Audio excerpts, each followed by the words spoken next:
vídeo respondendo a essa pergunta que eu recebi em um short. Tem que fazer um vídeo, né? Porque responder através de um comentário é um pouco complicado. Olá, mulher, seja bem-vinda a este canal. Eu sou a Érica Maielli e é um prazer te ter por aqui. Primeiramente, vamos entender o que é devocional. Devocional é aquele momento que você tira ali para você se relacionar com Deus, para você criar intimidade com Ele, fortalecer a sua fé. Então, ele tem vários benefícios, mas a pergunta é como fazer, né? Então, como fazer direto ao ponto? Primeiramente, você vai se preparar para aquele momento. Como que é esse preparo? Você vai definir o que você vai fazer. Porque às vezes você pega aqui a Bíblia e pensa assim, Senhor, fala comigo através da tua palavra. E abre lá aleatoriamente e lê aquilo ali. Isso aí é mais jogo de sorte. Não faça isso. Defina o que você quer fazer, principalmente a leitura da palavra. Defina um livro que você quer ler, não que você vá ler o livro todo num dia só, mas defina ali, eu vou começar a leitura desse livro, quando eu terminar eu mudo para outro, um livro bíblico, né? Pode ser também que não seja um livro bíblico, mas que seja um livro com valores bíblicos, né?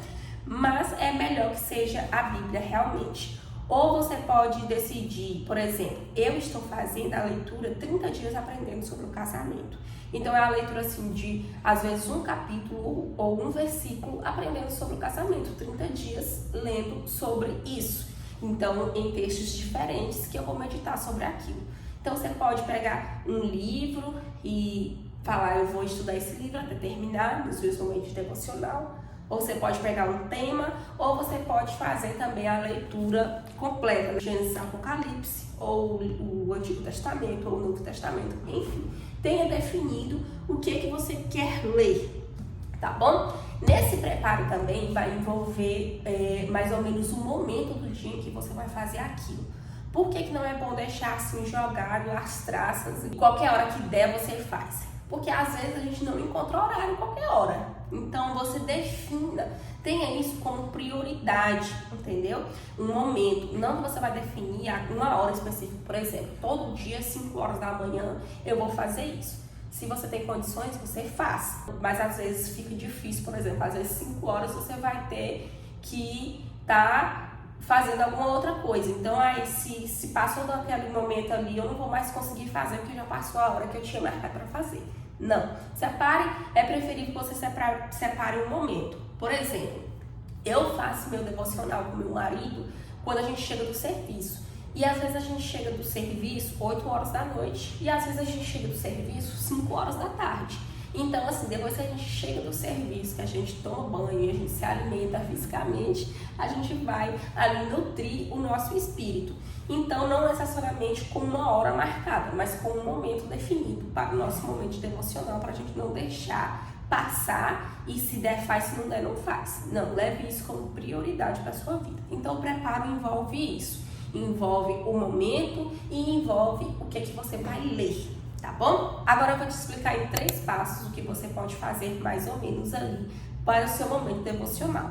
Por que eu falei mais ou menos? Porque também, abrindo um parênteses aqui, o momento devocional não deve ser completamente engessado, entendeu?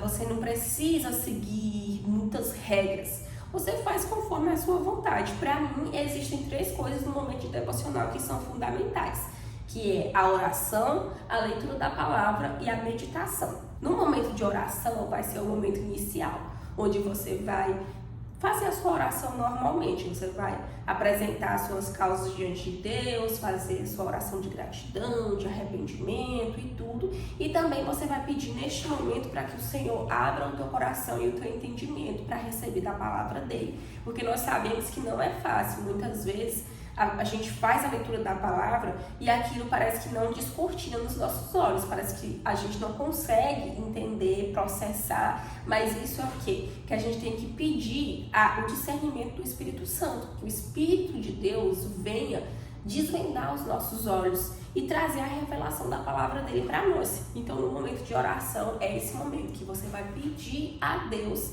também que ele venha te ensinar a palavra dele. Porque eu costumo falar assim, que oração é quando a gente fala com Deus e a leitura da palavra é quando a gente ouve a voz de Deus, quando a gente recebe da parte de Deus. Então é muito importante você não só falar, mas você receber da parte de Deus, porque é através da palavra que você vai ter mudança de vida, que você vai entender o que você pode, o que você não pode, como deve ser o seu comportamento diante da sociedade e diante de Deus, né? Então por isso é muito importante. Então você fez sua oração e você agora foi para o momento da sua leitura da palavra. Esse momento ele pode ser de um versículo só, pode ser de um capítulo, pode ser de 5 capítulos, desde que você entenda o que você está fazendo, o que você está lendo. E a partir da leitura chega a terceira parte, que é muito importante, que é a meditação daquilo que você leu. Você vai fazer o quê?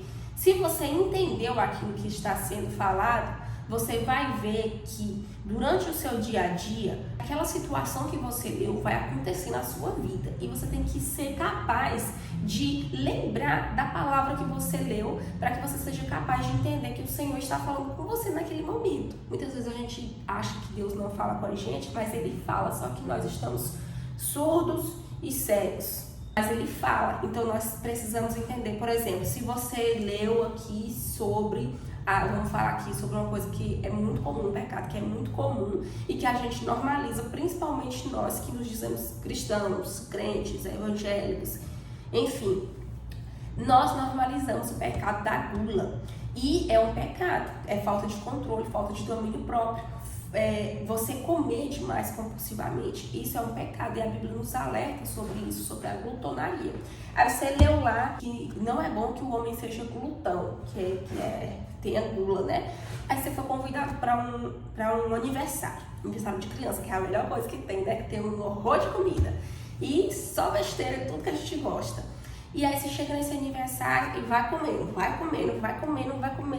até não aguentar mais. E não aguentou, mas ainda tem um docinho, vamos comer mais. Entendeu? Você vai entender que às vezes você leu aquilo e Deus vai te colocar naquela situação para Ele conversar com você. E você tem que ser capaz de falar: ah, sim, eu estou entendendo que o Senhor está falando comigo, Pai. Muito obrigado por este momento que eu estou discernindo a tua voz na minha vida. Então a gente vai ver esses momentos assim. Esta ocasião é para caso você tenha entendido a leitura que você fez. E tem outros exemplos também. Eu estou aprendendo sobre o casamento, 30 dias aprendendo sobre o casamento. Eu aprendi que a gente não deve se irar. Aí o que acontece? Eu vejo meu marido tão lá brigando. O que acontece? Eu vou entender que o Senhor está me colocando ali naquela situação e que eu tenho que aprender com aquela situação ali, que Ele já me falou ali da palavra dele. Entendeu? Agora nós vamos mudar o cenário. Você fez a leitura da palavra e você não entendeu nada. O que você vai fazer? Fechar a Bíblia e assistir televisão? Não, você vai pegar o seu celular, o seu notebook e pesquisar aquela palavra diferente que você não entendeu, ou aquele sentido, o contexto, a cultura, tudo aquilo que você não entendeu, você pesquisa para que aquela palavra frutifique no seu coração, para que um entre no ouvido e saia no outro, ou para que você leia e amanhã você não sabe mais nem o que você fez da sua leitura. Às vezes você pode comparar versões da Bíblia, né? Porque infelizmente tem várias versões. Para mim, só teria uma única versão, não mudava. Mas enfim, como mudou, você lê em várias versões, porque às vezes tem uma versão que você não entende, mas tem outra que você entende. Então o importante é que no período dessa meditação você compreenda aquilo que você leu e que você saiba que Deus vai falar com você a respeito daquilo que você leu, para que você possa colocar em prática na sua vida aquilo que o Senhor está te falando através da palavra dele.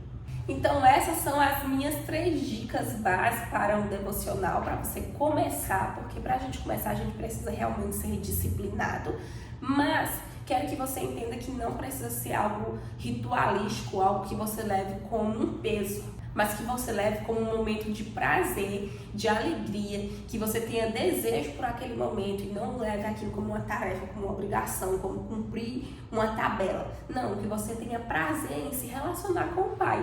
E às vezes esse relacionamento também não precisa ser todo dia da mesma forma. Você pode um dia chegar se ajoelhar diante de Deus, cantar louvores a Ele. Eu estou aprendendo agora, por exemplo, a tocar teclado. Eu chego lá no meu teclado, fico estudando no YouTube, vendo formas de tocar e vou exaltando a Deus naquele momento. Então, isso também são momentos de devocional. Ou, por exemplo, aqui no meu trabalho, eu sou dentista, né? E aqui no meu trabalho, quando eu estou atendendo, eu peço a Deus para que Ele use as minhas mãos, para que no momento em que eu estiver trabalhando, tudo seja abençoado, que Ele abençoe esta pessoa que está sendo atendido. E, enfim, ou seja, devocional é um momento de intimidade seu com Deus, que ele não precisa ser engessado. E que você também não pode colocar Deus dentro de uma caixinha de tempo. Por exemplo, eu tenho 15 minutos para fazer meu devocional. Ou, eu tenho 1 hora para fazer meu devocional. Não coloca Deus numa caixinha. Deus deve estar na sua vida, no seu dia inteiro. Você não deve 1 hora esquecer de Deus. Não, você tem que estar ali conectado. E principalmente tendo a certeza, a convicção de que Deus se relaciona e que Ele gosta de se relacionar com seus filhos. Que Ele tem prazer em se relacionar com seus filhos. A palavra dele diz que Jesus já não nos chama de servos, porque o servo não sabe o que faz o seu senhor, mas ele nos chama de amigos, porque o amigo sabe o que faz o seu amigo. Então, que nós tenhamos esse relacionamento de poder saber que nós fazemos parte assim, da vida de Jesus, que ele faz parte da nossa vida, que ele está conosco, que ele está em nós. Espero que você tenha gostado. Deixe nos comentários a sua opinião, da forma que você faz, deixe sua curtida, encaminhe para uma amiga. Se você tiver alguma sugestão, pode deixar aqui também. E não se esqueça de inscrever no canal. E até a próxima. Um beijo!